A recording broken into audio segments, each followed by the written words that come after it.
2022 is over, and we had some good games released during the year. The Game Awards have already happened, and their Game of the Year has already been awarded, but I played several games during the year, so I thought I'd give my thoughts on them. Now, I didn't play every game that was released in 2022. Some of the ones I wanted to play but didn't are any of the Pokemons, that new Kirby, Xenoblade Chronicles 3, Plague Tale, Tunic, Neon White, Bayonetta, Chained Echoes, and The Last of Us 1 Remake, which was very unnecessary, by the way. Alright, with that out of the way, let's talk about the games that I did play. Let's start specifically with February releases, because it was an unusually huge month for video games, with a big release pretty much every week. The first of these releases was the highly anticipated Dying Light 2. I love the first Dying Light, despite its terrible story, just because the gameplay is so fun. And I feel pretty much the exact same way about Dying Light 2. It was advertised as having a ton of choices present in the story, but significant choices only show up every once in a while at best, and the story isn't even that good enough for you to care about those choices to begin with. Gameplay-wise though, Dying Light 2 is a ton of fun. Parkour is fluid, and the music changing to match it is thrilling. Combat is weighty and feels good, and the dropkick is just amazing every single time. There is this weird gear system tacked on though, that's not very fleshed out, so it just leads to you picking the gear with the highest numbers. It's not a very good system. On release, Dying Light 2 had a ton of bugs, many of which were game-breaking, which sucked. But I assume they've mostly been fixed by now. I hope, at least. But at launch, that was a huge problem, and it could really affect your opinion on the game. In my opinion though, Dying Light 2 has really fun gameplay, and not much else.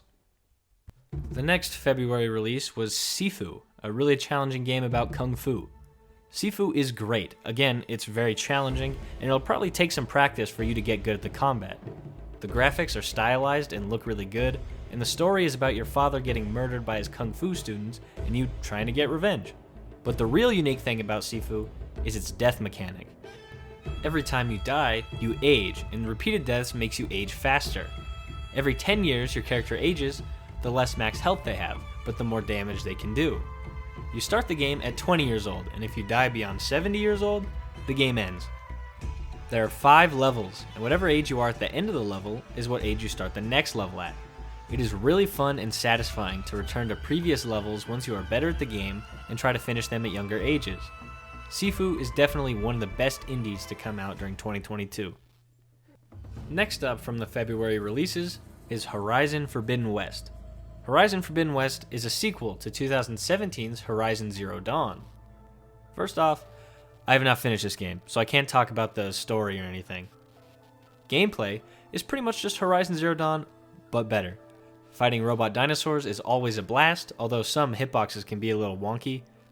The graphics in this game are amazing. Like, this game probably has the best graphics all year. Unfortunately, Horizon Forbidden West does have a lot of AAA open world game tropes that I just get annoyed by. Aloy is constantly talking to herself, explaining everything, which just feels like the developers didn't trust players to do things on their own. There's so much dialogue, and a lot of that just isn't important. And there are so many resources around to collect that it's absurd. I enjoy the game for the most part so far, but the reason I haven't finished Horizon Forbidden West is because it's a pretty by-the-numbers open world, which was released just a week before one of the best open world games ever made. The final of the February releases is Elden Ring. Elden Ring is easily my Game of the Year, and it won Game of the Year at the Game Awards too. Elden Ring is everything that a AAA open world game should be. Where other games, like Horizon Forbidden West, are so worried about players missing stuff, Elden Ring does not care. You are given a giant, beautiful world with basically no guidance for you to explore and discover on your own. The map does this amazing thing, where it starts super zoomed in, and with the more map fragments you find, the more it zooms out, which leads to you wondering just how big is this world? It also helps that the Lands Between is one of the most visually stunning worlds in video game history. There were several moments where I just had to stop and stare at the landscapes. The From Software Souls formula just works so well in an open world setting, allowing players stuck on certain bosses or areas to just go explore somewhere else to gain levels and equipment. At the beginning of the game, you are directed towards Stormveil Castle, where you'll fight Margit. Margit will usually just destroy new players, but because of the open world, you now have two options. The first is brute force, just fighting him repeatedly until you eventually win, or you can go out, explore, and fight other bosses to gain gear and levels. You could go explore the Southern Peninsula. If you're insane, you could go east to Caelid, and at first glance, it looks like you cannot go north. It looks like it's blocked by Stormveil Castle, but that's actually not true. There is a visible path next to Stormveil that'll take you north to Liurnia. This happens again later, where it seems like the only way to get to the Altus Plateau is by taking the Grand Lift, but you could also go through a mine, fight the Magma Worm, and get there that way. I say all this to illustrate that there is just so much freedom in Elden Ring, and for the most part, you can go wherever you want. In being a Souls game, the boss fights are also amazing. I still think that Dark Souls 3 has the most consistently good bosses, but there's some amazing fights in Elden Ring, like Malekith, Placiduous Sax, all of the Shard Bearers, Radagon, and several more. Elden Ring is not perfect. In being an open world, some of the bosses, especially the mini-bosses, don't always hit the mark, but that absolutely does not take away from the fact that Elden Ring is a masterpiece and 100% worthy of Game of the Year. Alright, the next game I'm going to talk about is Ghostwire Tokyo. Ghostwire Tokyo has a lot of issues, but for the most part, I liked it. You play as this guy named Akito, who is kind of possessed by the spirit of a detective named KK. A scary Hanya mask man unleashes this big fog throughout Tokyo, and everybody disappears.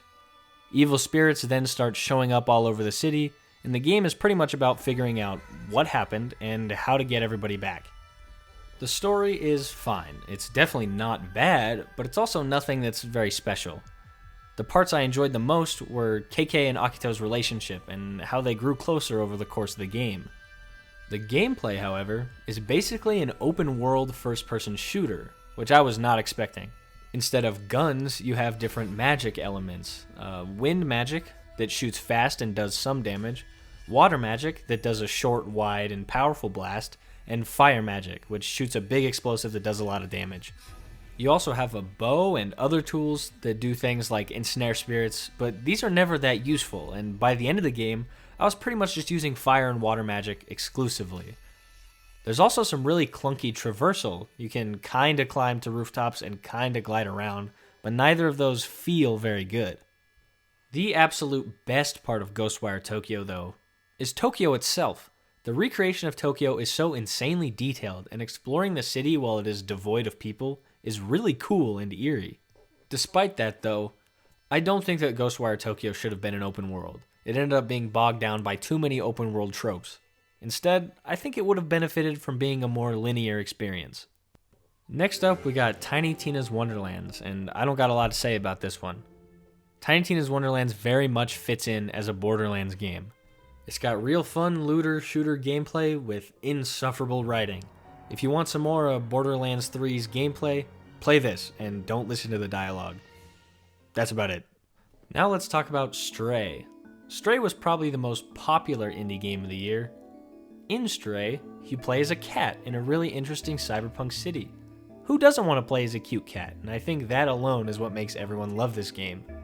Stray is pretty short. There's even a trophy for beating it in under 2 hours, and the story works, but Stray is worth playing for the vibes alone. None of the gameplay about Stray is very compelling, but the fact that you're an adorable and perfectly animated cat makes this an extremely enjoyable little experience. Next up is another indie game, Cult of the Lamb. In Cult of the Lamb, you play as a lamb who starts a cult. There are basically two halves to this game. One is roguelike dungeon crawling, where you hunt heretics and recruit new members, and the other is managing your cult by building things, performing sermons and rituals, and putting your followers to work. The graphics and character designs are really cute, but when you juxtapose that with the cult stuff, it makes for a really interesting game. The soundtrack is also really good. I really enjoyed my time with Cult of the Lamb. It is not the best roguelike, nor the best settlement management game, but it does them together pretty well, and I liked it a lot. Now we have one of the biggest disappointments of the year for me, Soul Hackers 2. Now, I'm a huge Megami Tensei fan, so I was very excited for Soul Hackers 2, but it turned out to be mediocre on pretty much every level. In Soul Hackers 2, you play as this AI construct named Ringo, who is easily the best part of the entire game. She's funny and cool and has a great character design. The other main party members are Saizo, who's the cool guy, Milady, who is stoic and will often and annoyingly withhold information from you, and Arrow, who has no personality. There's also Fig, the navigator, who's another construct like Ringo and who also doesn't have much of a personality. The story as a whole is pretty average, and the antagonist, Iron Mask, is not interesting whatsoever. All of the characters go through enough development, I guess, but characters like Arrow are not interesting enough for you to care about them in the first place. As usual for Megaten games, Soul Hackers 2 features turn-based combat, although there's a new system called the Sabbath system where when you damage weaknesses and such, instead of using half a turn or giving you an extra turn like the press turn and one more systems respectively, it will instead add a demon to the Sabbath stack. Once your party's turn is over, you will get a Sabbath attack that gets more powerful with the more demons in the stack. It's basically like an all-out attack from the Persona games. Unfortunately, I'm not that much of a fan of the Sabbath system. I think it's too simple and boring. After release, they even patched in a way to speed up the battles, if that shows you anything. Anyway, you'll engage in those turn-based battles in several dungeons, but man, the dungeons in Soul Hackers 2 are painfully dull. They're all pretty much just barren hallways or paths, and areas like the Soul Matrix are so unbelievably boring to navigate. Another thing that they had to patch in after launch was the ability to run in dungeons, because traversal on launch was so slow. Outside of the dungeons though, you have a couple areas in the city to explore that have shops and stuff. Also this really strange Breaking Bad reference. Another aspect of Soul Hackers 2 that is disappointing to me is that it doesn't really create an appropriate atmosphere for this world. The world is supposed to be on the brink of collapse. Characters are always talking about how much it sucks, but it never actually feels like it. When you're in the city, it's lively and full of people. There's bright lights and upbeat music. But then, when you're in the dungeons, it's so barren and dull that it only feels artificial. This probably wouldn't bother me so much if the Megami Tensei series didn't consistently do such an amazing job of creating a proper atmosphere.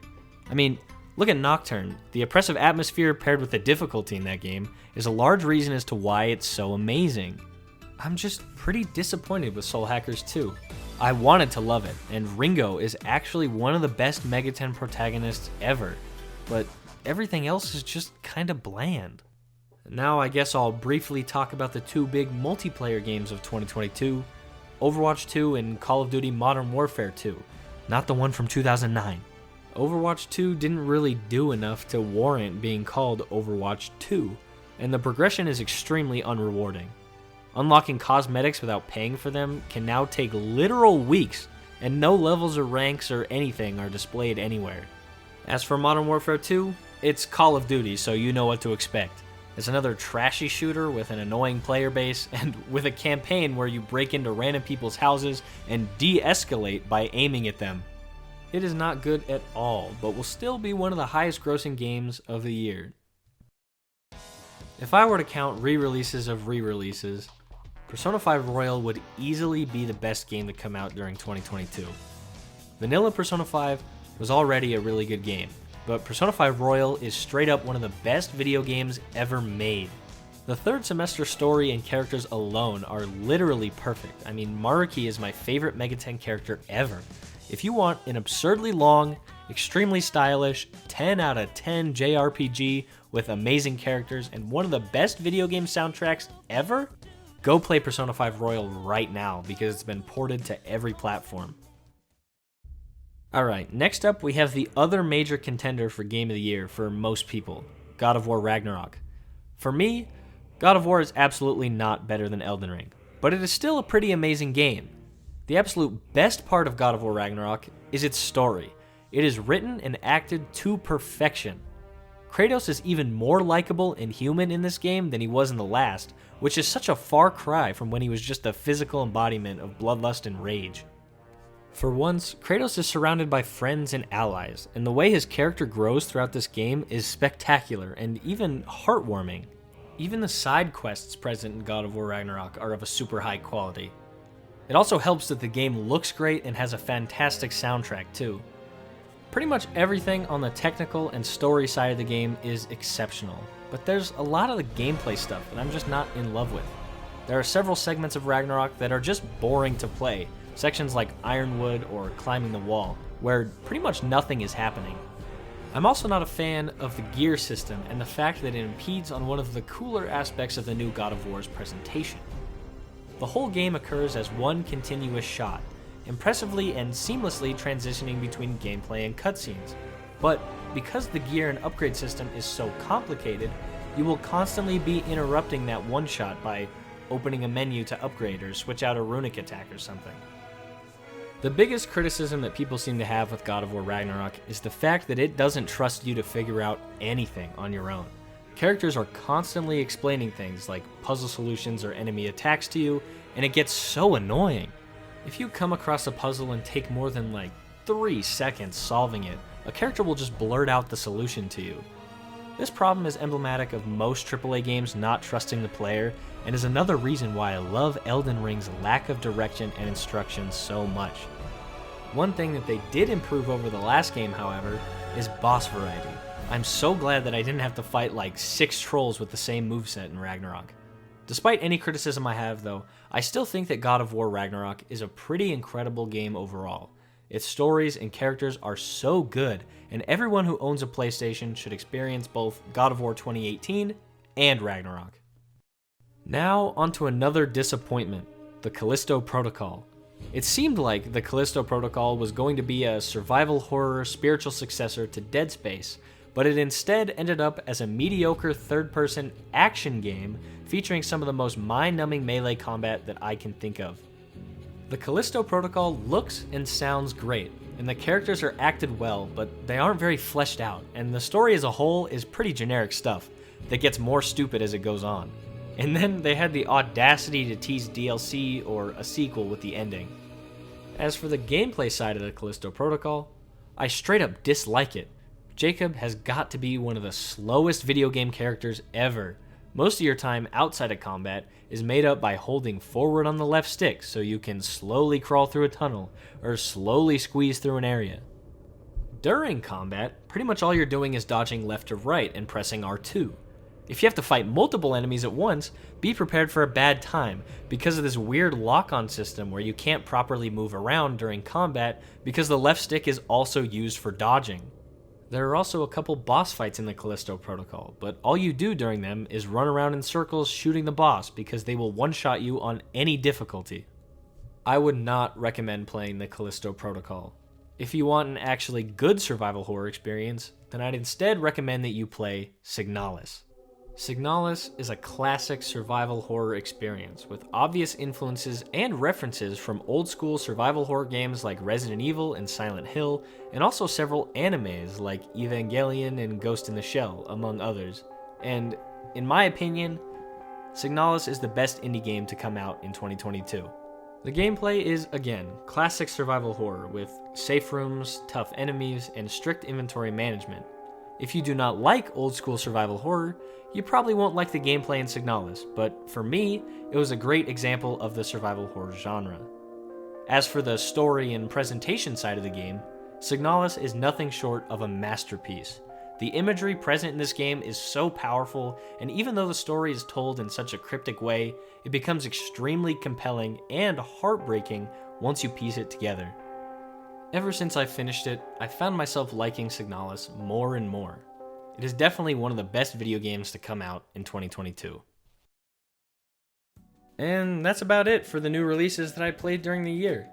All things considered, I think that 2022 was a pretty good year for video games, and it's looking like 2023 will be even better, with games like Zelda, Final Fantasy, Spider-Man, Resident Evil, Dead Space, Yakuza, and many more all coming out. Anyways, if any of the games I talked about interested you, go play them. Obviously, some of them I recommend more than others, but go play them and decide if they're good for yourself. I'm a little late, but Happy New Year's. I'm ready to play some new games. So, I'll see you later.